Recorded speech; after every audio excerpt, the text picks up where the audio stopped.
If something has a couple grams of added cane sugar, I think that's totally fine.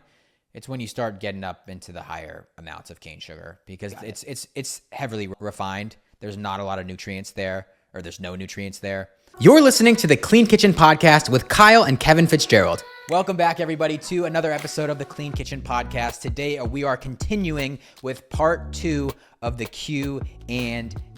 I love doing these, Kevin. Yeah, you guys had so many great questions. We had to split it up into 2 parts because we wanted to thoroughly answer what you have, and we wanted to address as many as we could. So that's why we thought 2 parts was the best way to do it. I think we should start doing these like way more often too. Yeah, like a monthly Q&A. Yeah. I enjoy it. Let us know what you guys think about that. Yeah. Let us know if you like these. And also, don't forget to leave a rating or review on Spotify or Apple Music. That is how we reach more people. We grow the audience. And if you're watching on YouTube, go ahead and hit that subscribe button. New episodes every single Wednesday. These Q&As, but also we have a ton of amazing guests on as well. So Love it. Let's jump into it, Kevin. Boom. All right, we're starting off with a heater, Kyle. Fastball down the middle. Ooh. From AAS1551. This individual says, Kyle, do you go to the doctor and are you against medicine? What do you got for us? Do I go to the doctor? So I see a functional medicine doctor here in Florida. That is the only doctor that I go to at the moment. I do not go to a conventional doctor or anything like that. Basically, just getting a bunch of lab work done every so often, periodically, and then I'll review it with my functional medicine doctor. But that's really just about it. Pretty simple. And am I against? Yeah. Before you answer that, yeah, that blood work that you're doing, is that, you mentioned Function Health before. Is that through Function Health? Is that through the doctor? How does that work? Yeah. So I've had a bunch of different functional medicine doctors over the years. So I've done a lot through the doctor, but then also recently I have been doing Function Health, and then I just bring them the labs and show them, because Function Health is a pretty in-depth panel of over 100 different vitamins and minerals and basically anything that you would ever need. Also, we'll leave a link to Function Health down below. I think maybe it's not a discount. We'll leave a link down below. But basically how it works is, very quickly, you pay $500, you sign up through Quest, you go get your lab work done, you get over 100 different blood markers, and then also included in that $500, no, this is not sponsored, 6 months later, you go back and you get another panel done. It's not as in-depth. You don't get like over 100, but I want to say it's like 60 or 70 or something, like different things. And I love that in the portal, when you log in to Function Health, you can see the different trends. Once you go your 6-month follow-up, or then maybe once you go again the next year, you can see the different trends and which way things are trending. Are they trending in the right direction? Are they trending in the wrong direction? And you can catch a lot of these things before maybe they turn into something serious, or maybe they turn into a serious health issue. So I love it. I love Function Health. So that's what I've been using recently. I've just been doing that and been taking that to my functional medicine doctor, which honestly, like, I don't feel the need to see them a whole lot recently. Like, my health is the best it ever has been. I feel really, really good. So I don't go to a doctor that often. Yeah. It feels more preventative than anything else. Both with Function Health and the functional doctor. Yes. Is preventative rather than reactive, which is the better way to do any of this. Yes. Okay. And Kyle, related then, are you against medicine? I'm not against medicine. No. Of course not. That's it. No. Yeah. I don't think that medicine, and if you remember from the last Q&A episode, I talked about the pharmaceutical commercials and how they get me a little angry sometimes.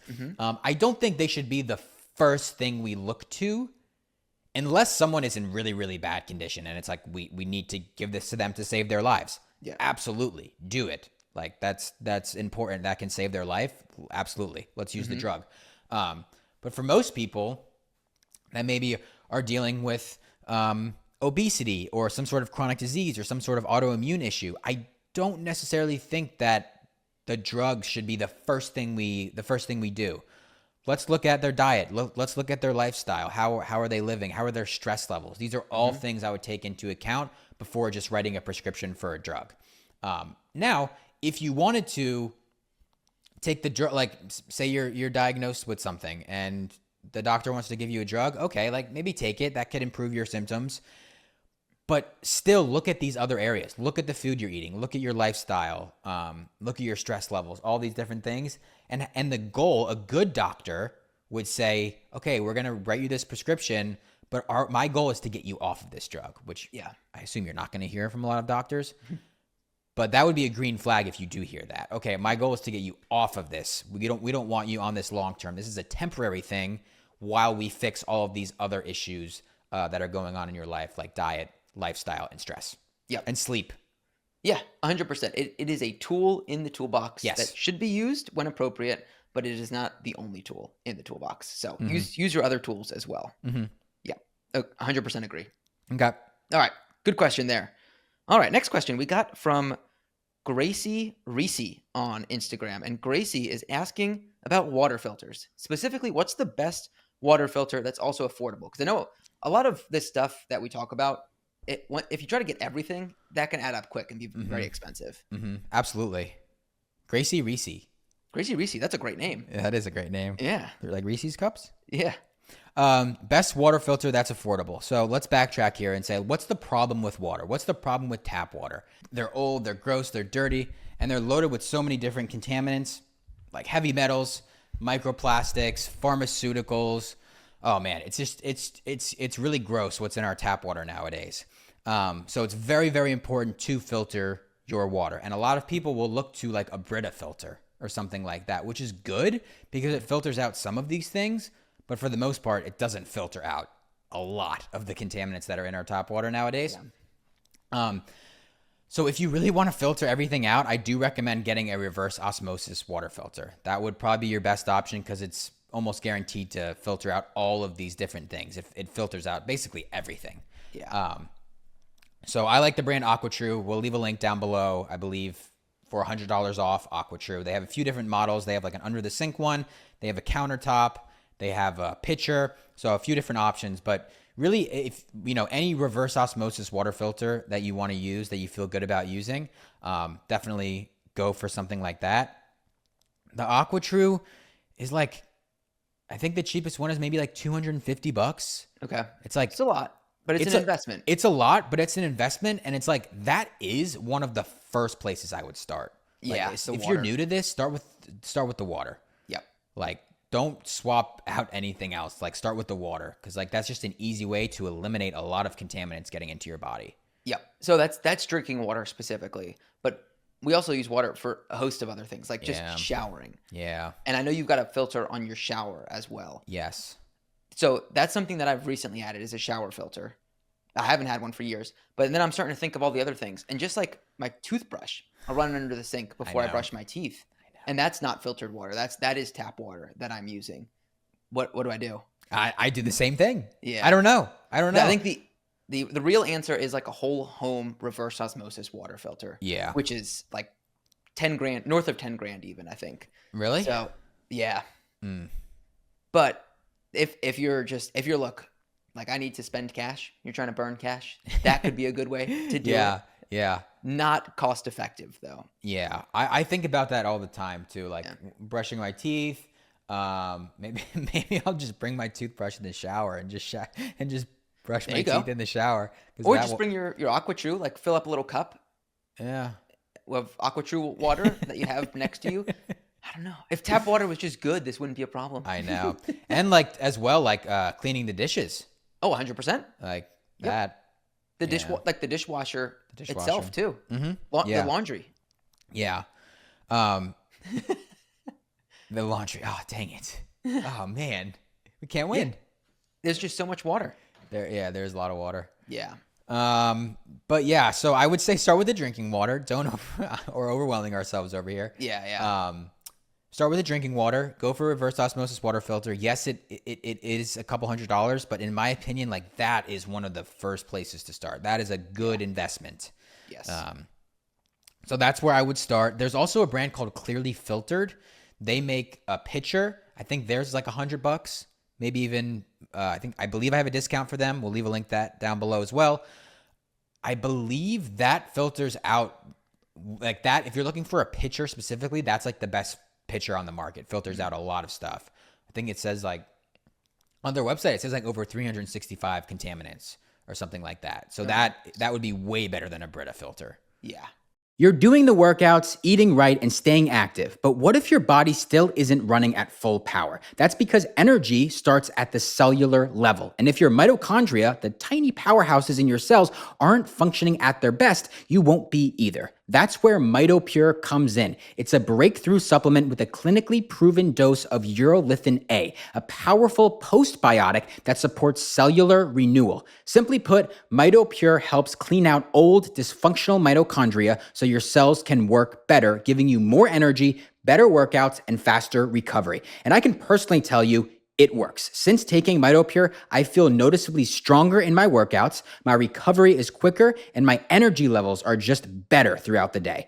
I'm not dragging in the afternoons like I used to, and I'm getting way more out of my training without having to push harder. With regular use, you'll feel the difference. Stronger muscles, improved endurance, and even double-digit gains in strength without changing your exercise routine.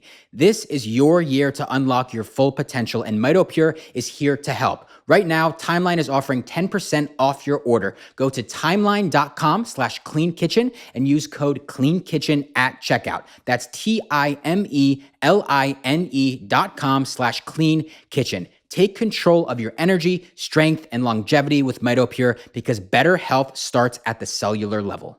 You ever wake up and just feel older? Like you didn't even do anything crazy the night before, but somehow your joints are stiff, your sleep was terrible, and your energy is shot. Well, I've been there too, and aging sneaks up on you. And honestly, feeling good as we get older isn't just about looking good, but it's about keeping your body strong on a cellular level. And that is why I'm excited to share something that I've added into my own daily routine, and it is Fatty 15. It's a first of its kind supplement made with C15-0. This is a newly discovered essential fatty acid that's been missing from our diets. And I'm not just throwing that word around. Essential means our body actually needs it. And most of us aren't getting nearly enough. When our cells are low in C15, they get fragile. And when our cells break down, we age faster. So Fatty 15 helps restore and protect your cells, leading to better sleep, more energy, smoother joints, and even better heart, liver, and metabolic health. And I have personally felt the difference. It's backed by over 100 studies developed by doctors who originally discovered this working with aging dolphins. Yes, I'm serious. And this product is totally vegan, it's clean, and it comes in a beautiful glass jar with zero junk added. Fatty 15 is on a mission to optimize your C15 levels to help you live healthier longer. If you want to support your health from the inside out and maybe even help your parents or loved ones feel better too, check out Fatty 15. You can get an additional 15% off their 90-day subscription starter kit by going to fatty15.com/cleankitchen and use code CLEANKITCHEN at checkout. Now back to the show. Yep. And then Yeah. pro tip too, if you know you're going to be traveling somewhere too, like fill up a bunch of, go order like on Amazon, they've just got glass water bottles, reusable ones you can get for relatively cheap. Fill them up with whatever water filter you have and then put them in the fridge and then they're ready to go whenever you're going on a trip and you know you won't have access to your own water at home. If you're driving.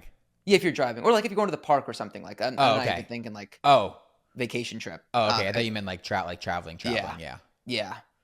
Like if you're going to the park or you're going out for the day. Yeah, bring your water. Yeah, that's very smart. Yeah. Don't use like water fountains or anything like that if you can avoid it. Yep. And then there was also a follow-up question that someone had asked that was related to this. Uh-huh. And this one came from Sorensen.Tammy on Instagram. And Sorensen says, do you purchase a mineral filter for your water filter?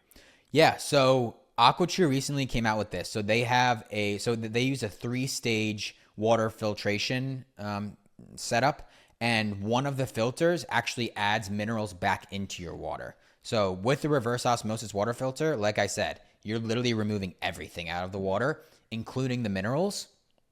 So they now have this filter where it adds the minerals back into the water. So yes, I do use that, but I also consume things like electrolytes, which is a good source of minerals, and foods that are naturally high in minerals. So. Yeah. Are you worried about losing? Because I don't have one that adds it back in. Are you worried about losing minerals from water? Not really. No. It's like if that shouldn't be like the main source of your minerals anyway. Like you should be consuming an electrolyte mix or consuming fruits or other foods that are naturally high in minerals. I'm not that worried about it. I actually wasn't even aware about it until a lot of people were freaking out and DMing me like, it removes all of the minerals too. What am I going to do? Like, well, that's not like, you shouldn't really be just relying on that for your minerals. Yeah. Yeah. So I'm not too worried about it. Okay, cool. I like it. And one other thing with water that I want to mention as well, if you go to EWG water database, you can go on there, you can type in your zip code, and it will tell you all the contaminants that are in your tap water. It'll tell you all the contaminants that are in your tap water, and then it'll also tell you the contaminants that exceed EWG safety limits. Which is just kind of cool to do. There's not really much you can do with that information. But you can look at where it is in your area compared to maybe somewhere else or something like that. I actually just did this the other day, and Florida's wasn't actually as bad as I thought it was going to be. North Carolina, specifically Cary, was not good. Not good. Yeah. I thought Florida was worse, but North Carolina was worse. I also typed in like New York City, I think, and that one was pretty bad, even though I thought I've heard both things. Is tap water in New York bad or good? I don't even know. Okay. What did when you looked it up, what did it say? It was pretty bad. It was pretty bad. Yeah, it was even more than North Carolina. Like it was a lot of contaminants that were over the EWG safety limits. Yeah. Maybe if you're deciding on like 2 or 3 spots where you're going to move, and you're like, if water's a big deal to you, maybe you look it up if that's the tiebreaker. Yeah. But other than like just being knowledgeable about it, unfortunately, not much we can do about it. Yeah, exactly. Yeah. Okay. All right. Next question here comes from Donna_go_rebs. How much protein do you eat per day? Also, go Rebs. Go Rebs. Go Rebs. I assume it's what is Go that? Rebels, which is Ole Miss. Oh, okay. But go Rebs. All right, Donna. How much protein per day? So I aim for anywhere from 0.8 to 1 gram of protein per pound of body weight. So for me, I actually just weighed myself last night, and I was right at 170 pounds. Oh, bowling season. Yeah, I guess. Yeah, I've been in the gym. Yeah, not gonna lie. Yeah, right at 170, and so I would ideally I'd say 170 grams of protein per day. What does that look like for me specifically? A lot of meat, which is the main source of my protein. Maybe some cheese here and there, which has some protein in it. What else do I have? Sardines every once in a while, but not often. That's another really good source of protein. How many grams of protein are in a pound of ground beef? So I believe 1 pound of 80-20 Yep. ground beef, or excuse me, 85-15, which is normally what I consume, is around 80 grams of protein. Oh, wow. That's a lot more than I thought. Yeah. Okay. In so 1 pound. if you're having 2 pounds, that's pretty much 2 pounds would be 160. Yeah. So you're pretty much getting there. You're pretty much there. It was funny. Dan and I got in a really good workout yesterday outside. Like he pushed me. He pushed me hard. He's my trainer. Yeah. And we made steaks last night for dinner, and I just kept eating. Like I was just eating and eating. Like I don't know how much meat I had last night. It was a lot, but that's another instance where just like listen to your body. Like I ate and I was like, I'm still hungry. And then I went and got more pieces of steak. Yep. And then I was like, I'm still hungry. And I went and got more. You need to refuel. Yeah. And it was definitely because we got in a hard workout. So I don't know where I was going with that, but yeah, 1 pound, 80 grams. So yeah, it depends on the day. It's a common theme, but I really just listen to my body. Like some days I'll eat maybe like 1.5 pounds of meat. Sometimes it's closer to 2. Like it's really just what I'm feeling, how I feel digestion wise, and how I feel like satiation wise. Like my body knows when I've had enough. Yeah. So I really just listen to that. But yeah, normally beef, a little bit of cheese, maybe a protein shake if I have one. A lot of times I'll have a midday square, something like that, which has 7 or 8 grams of protein. So I'd say I'm probably hitting 170 pretty easily most days. Yeah. Not every day, but yeah. Eggs, eggs as Eggs well. are another good one. Even milk has a little bit of protein. Milk, in yeah. it. I don't do a lot of milk, but yeah, milk is a good source Yeah. of protein for sure. Yeah. Yeah. But yeah, if you're not having that much meat every day, which not everyone is for Yeah, sure, definitely I not. think a good protein powder is a great way to kind of get yourself up there closer to that 0.8 to 0.1 or Definitely. 0.8 to 1 number. That is, I'd say I definitely don't eat as much meat and steak as Kyle does. That's how I get there is through a protein powder. Yeah, you normally do like one per day or what? Yeah, a protein powder. Yeah, protein powder. Yeah. I've been liking to making like a smoothie in the afternoon, Yeah. and I'll put a scoop of protein powder, maybe even a scoop of a half if I had less protein that day. Yeah. And then that's how I know I'm making sure I'm making up for any lost ground. Yeah, nice. That's awesome. Yeah, cool. All right, protein important. Definitely make sure you have it, and not just men, women too. Yes, and on that note of women, very important for women. I don't know a lot around this area, but for women, it's very important for women to eat breakfast. I'm learning more about this. It can be very beneficial for men to fast, but apparently it's not as good for women. Yeah. It can mess with your hormones. So women, try to eat breakfast first thing in the morning, like whenever you wake up or within like 30 minutes upon waking or something like that, and prioritize protein in that meal. Protein and healthy fats. I think my go-to breakfast would be something like a few eggs, avocado, and some fruit. Like that would be like the ideal, perfect way to start your day. You're getting protein, you're getting fat, you're getting carbs. Yeah. I don't know the full story, but our sister Carly posted a story yesterday about how she used to do fasted workouts Oh yeah. and has since switched because of, I think, what you're referring to, the information that she's learned about how important it is, especially in women as it relates to hormones, to have some protein and food in your stomach prior to working out. Yep. Very I'll have to get important. the full story there. Yep. Maybe All we'll, right. maybe we'll have her on Maybe, yeah. Gotta get her back on. if she answers us. She was the first. Yeah, I know. Carly, if you're listening. She was the first Clean Kitchen guest. I remember that. Yeah. Wow, how far we've come. Yeah. You've heard us talk about it before, the importance of protein. Good general rule of thumb is try to get 1 gram per pound of high quality protein every single day. Protein powders make it much easier to get the amount of protein you actually need. Problem with that is most protein powders have high levels of lead, pesticides, a bunch of other stuff you don't actually want in your body. And that's why I trust the PW1 whey protein from Peori. Their entire brand is built around the idea of testing everything with full transparency. So you know it's pure because they show you the data. Every batch of Peori, PW1 is third-party tested against more than 200 contaminants and is Clean Label Project certified. Every product has a QR code so that you know you can scan it and view your specific batch test results. PW1 is free from hormones, GMOs, pesticides, soy, gluten, and it delivers 21 grams of protein per serving. Do what I do. Add Peori PW1 whey protein to your routine now. You get an amazing 20% off, or if you choose the already discounted subscription, you get almost a third off the price.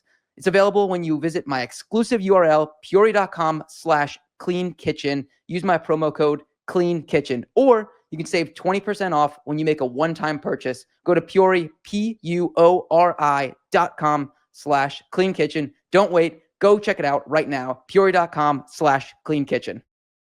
All right. Moving on to the next one here. This one comes from Heather.Petrie71. Heather, thank you for your question. She asks, Heather. what is a substitute instead of liquid IV? Liquid IV is very popular. I see it a lot. Yeah. So what's the problem with liquid IV?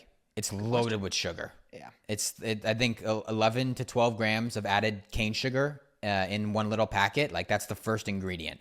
It also contains it. I think it's interesting because it doesn't even really contain minerals. I don't think it contains any magnesium. It may contain a little bit of potassium, but it's more like it contains like some B vitamins and like vitamin C and a lot of these other vitamins that are, it's fine. It's not bad, but it's not like, I don't know. I don't look at it as like a hydration thing in my opinion. And also a lot of the vitamins and minerals in there are just synthetic. So you don't know how well your body is actually absorbing those. Yeah. So I'm not a big fan of liquid IV. Instead, you want to look for something that in my opinion, should be sweetened with maybe like stevia or monk fruit instead. Or even if you can find one that's sweetened with like maple syrup powder or something like that. I've never seen that before, but if you find one, let me know and I'll be buying that. Yeah. Where does cane sugar fall in the bad, better, best of sweeteners? I'd say it's probably in the better category if you're comparing it to something like artificial sweeteners. Yeah. But you just got to be careful of the amount. If something has a couple of grams of added cane sugar, I think that's totally fine. It's when you start getting up into the higher amounts of cane sugar because it's heavily refined. There's not a lot of nutrients there, or there's no nutrients there. So yeah, I guess somewhere in the better, I guess you could say like like in the beginning of the better category, you could say. And then how does liquid IV compare to something like Gatorade? Oh, definitely better than Gatorade. Better than Gatorade. Okay. Yeah, definitely better than Gatorade because it doesn't have any of the artificial sweeteners or anything like that, or artificial colors. Well, I guess Gatorade Zero contains the artificial sweeteners. Regular Gatorade, yeah, regular Gatorade's the worst. Yeah. Okay. So if you're making a switch, maybe that's at least a good starting point. I guess so. Yeah. Because regular Gatorade still has like 30 or 40 grams of added sugar, which is way too much, and artificial colors. So Liquid IV is better than that. Okay. So like some better electrolyte brands, and we have a blog post all about this, so we'll leave that down below as well if you want to look at all of our favorite brands. But things like Flav City and Just Ingredients, and Kono Nutrition, those would be kind of my top three because those are the only three that I really know of that don't use natural flavors. There's a lot of better for you brands out there, but a lot of them still use natural flavors, and natural flavors is derived from something natural, but it can contain up to 100 different chemicals in it added to it. So it's just kind of a sketchy ingredient in my opinion. So look for those three brands if you can. But yeah, full list of other good electrolyte brands down in our blog post. Cool. All right. Yeah, I love the Just Ingredients one. That's my go-to. Oh, and natural sources of electrolytes. Things like coconut water, fantastic. I did a video a little while ago making Bryce Harper's like hydration drink. He calls it Nature's Gatorade. It's coconut water, a little bit of lemon juice, some unrefined sea salt, which also contains minerals, and I think he mixed a little bit of water in there as well. So that would be a great natural source of electrolytes. Do you still put lemon juice, like squeeze a lemon into your water in the morning? I haven't been doing that recently. No. I just do plain water. Just plain water? Yeah. What about with a sprinkle of salt at all? Just water? When I do, sometimes like when I do electrolytes, normally I do Flav City electrolytes, I will add a little bit of extra salt because that has salt in it, but I like a little bit more, especially because I'm here sweating a lot, working out a lot, things like that. Yeah. Okay. All right. I love it on the electrolytes. Goes with the summer theme too. Yeah, exactly. Yep. Next question here we got from Annie478. This is a personal one, not food related, Kyle. Okay. All right. Annie wants to know if you are planning on taking voice or music theory classes. Ooh. First, is music theory different than music? Music theory is like learning, it's like learning the theory behind music. Oh, interesting. I've never taken a music theory class or anything like that. And I do not plan on taking a music theory class, but it's basically like learning, I don't know, I'd almost describe it as like the behind the scenes of how music works. Yeah. Like the why? Yeah. And just like the different scales and different things like that. I don't even know how to read music. Like I don't know how to read notes or anything. I know how to play chords and things like that. I'm very like ear based and less like note based. I used to know how to read music, not anymore. But I'm not planning on taking any music theory classes. I probably should though. I think it'd probably be beneficial for me. But I am taking voice lessons very, very soon, starting on April 15th here in Florida. I found a new voice coach. And actually, the voice coach is very big on social media. She has like over 800,000 followers, I want to say. I found her. She has almost 900,000 followers. And she lives in Boca, which is not too far from me. So I'm going to be having an in-person lesson with her on April 15th, which I'm very, very excited about. I had a voice coach back in North Carolina who I was working with for a couple years. And it took my voice to the next level, and I'm excited for this woman to take it even further. So yes, I am taking voice lessons, and I've been playing a lot of gigs and different events since I've been down here, which is pretty exciting. I'm actually playing next week. Well, I guess by the time this is out, I would have already played and already had my voice lesson as well. But yeah, I'm playing at a coffee shop next week. A little like it's called like campfire sessions. It's like it's gonna be like a late night from 5 to 7. Little like charcuterie boards. I think they're making like they have like non-alcoholic wine and other things like that. And I'm gonna be playing some music for a couple hours for right. people. Yeah, He's piano, not guitar. just food, ladies and gentlemen. No. It's Yeah, good to have other interests outside sure. of whatever your main thing is. for sure. It's such a creative outlet for me, and Yeah. I love music. It's always obviously been a part of my life. So Yeah. yeah. Love it. Great question, Annie. Thank you Yeah, for thanks, Andy. I asking that. appreciate you asking that. Yeah. All right. Next one comes from on Instagram, Autumn Laird, which is a fascinating name. I wonder if Yeah. her name is Autumn. She asks, "Do you have any flare-ups? My husband has it, but is in remission." I think she's referring to ulcerative colitis there for her husband. Gotcha. Kyle and I have Crohn's, very similar, basically twins. Yeah. So of the kind of diseases. So Kyle, do you have any flare-ups?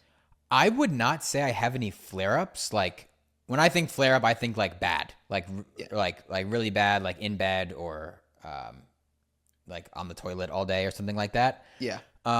I have not had a flare-up in a very, very long time, in years, I would say. Does that mean I don't have any symptoms? No, I still like. The other day, I went over to a friend's house and we had some pizza. Mhm. And I normally don't eat pizza, but I had a few slices. And I felt fine when I ate it, but the next morning I definitely had some stomach pain, like just overall just stomach pain for a few hours, and then it went away. So by no means am I like, oh, I'm 100% symptom free.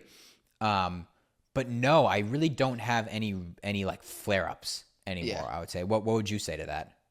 I would say I do, but very rarely, and they are always driven by food. Almost always. Maybe stress. Stress would be the other one. Yeah. Of certain times when there's a lot going on, can certainly have a flare up. Minor, but a flare up. But the last big one I remember was a few years ago now, where it was a day that I had a bunch of vegetables. Actually, talked about vegetables on the last podcast.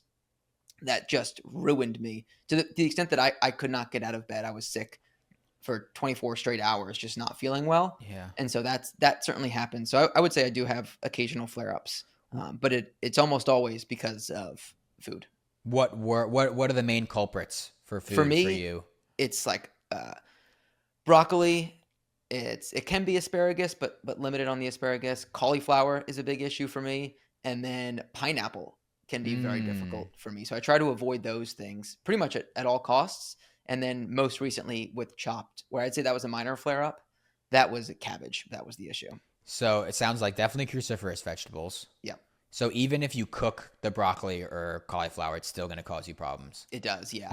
Interesting. And I wonder too if it's because I've stopped eating all of those now, that my body is almost like adjusted to not having to digest those. And so when I do, it's almost worse now. Because I used to have like Brussels sprouts, and I loved Brussels sprouts. I think that's like one of the vegetables that you can really elevate to the next level and taste delicious. Mm-hmm.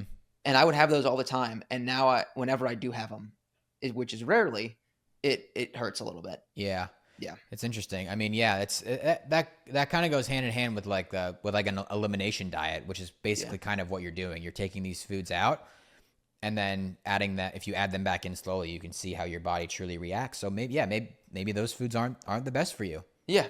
Yep. I just avoid them at this point. Yeah. To me, it's not worth it. I'm sure there's certain benefits to eating those foods. Yeah. But the downside for me personally is way worse than Yeah. whatever upside I'm getting. Yeah.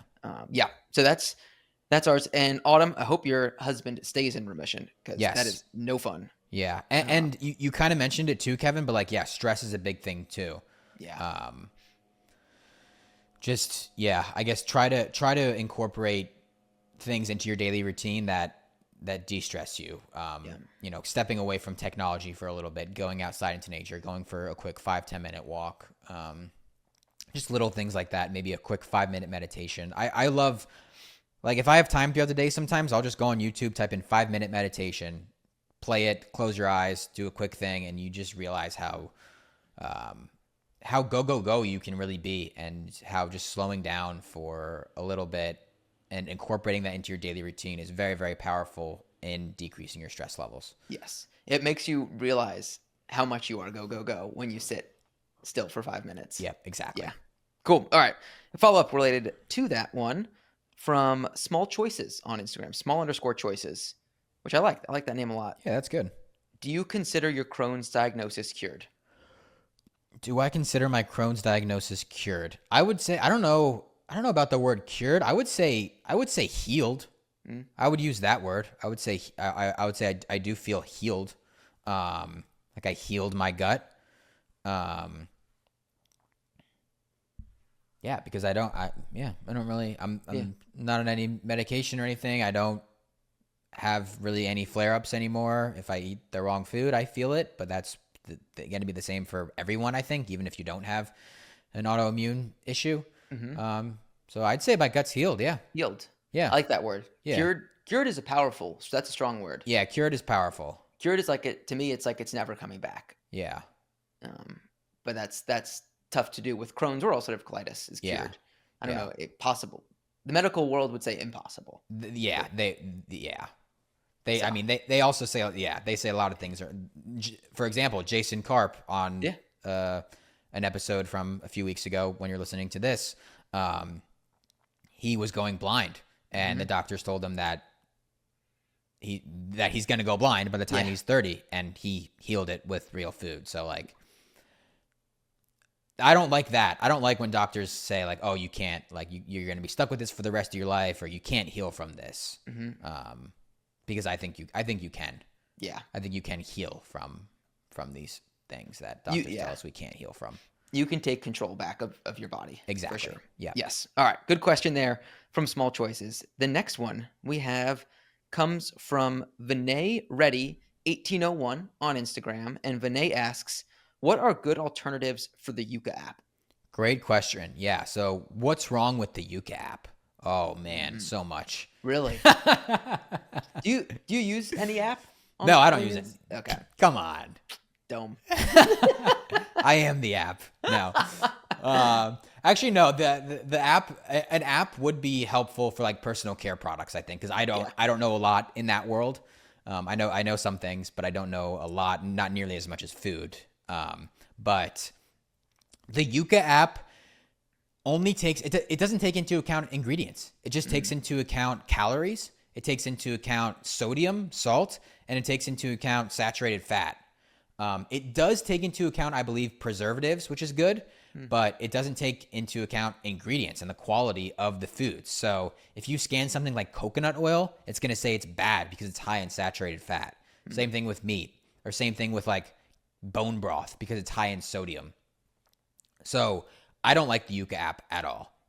If you're just getting started, I'd say maybe it could be a good guide, but I would just say steer clear of it altogether, because even if you scan like a Nature Valley granola bar or something, it'll be like, oh, this is good because it's low in sodium, it's low in saturated fat, and maybe low calorie. But no, I hate the Yuka app. If you're looking for a better app, the Bobby approved app, if you know Flav City on social media, he has an app that's great that actually takes into account ingredients. And another Instagram account called Wake Up and Read the Labels. Jen, she also has an app that's called Read the Labels app. I believe that one is subscription based. Okay. Bobby's is free. I would go for Bobby's, or if you want to pay subscription, you can also do that. But Read the Labels app, those are the two best apps that I know of. Those would be the two apps I recommend that you can scan a product and it takes into account the ingredients, which is what you want. Look at the ingredients and then look at the nutrition facts after, if you're paying attention to calories, protein, fat, sodium, that sort of thing. Yep. Not a ingredient reading app, but another app that's useful that we mentioned before is the Seed Oil Scout app. Oh, yeah. That tells you when you're going out to eat what restaurants are cooking in seed oil versus not. And then you can obviously target towards the ones that are not using seed oil. So that's another tool in the tool belt that people have. That one is some sort of subscription, that it's a paid model, right? Yep, correct. Yeah, you got to pay for that. Yeah. But that's a great, I love using that when I'm finding new restaurants. Yeah. And it also tells you, like, it's easy because they tell you, okay, this brand or this restaurant uses canola oil, but if you ask to use olive oil, like, they can easily make that. So it's just like you just feel more confident in asking them to swap certain things. It's like, no, I know that they can use butter instead of canola oil. So it's like I feel better asking. Yes. Yeah. And I think it's all like crowdsourced. So it's people that are going out Yeah. and doing it and then giving the feedback to the app, which is pretty cool. Exactly. Yeah. And actually it's cool because Seed Oil Scout, they're starting to create like a label that now brands are putting on their products. That's like Seed Oil Scout certified or something like, or Seed Oil Free Interesting. certified. It's like third party testing. Yeah, basically. So not at restaurants, just No, yeah, products. I guess. Yeah, I haven't seen it on restaurants, but yeah, just on products. Yeah. Yeah. I think we will see it for restaurants. There's already for been sure. like somewhat of a movement, but some sort of certification Definitely. because of the whole Steak and Shake debacle. Yeah. Oh yeah, it's just a matter of time. Yeah.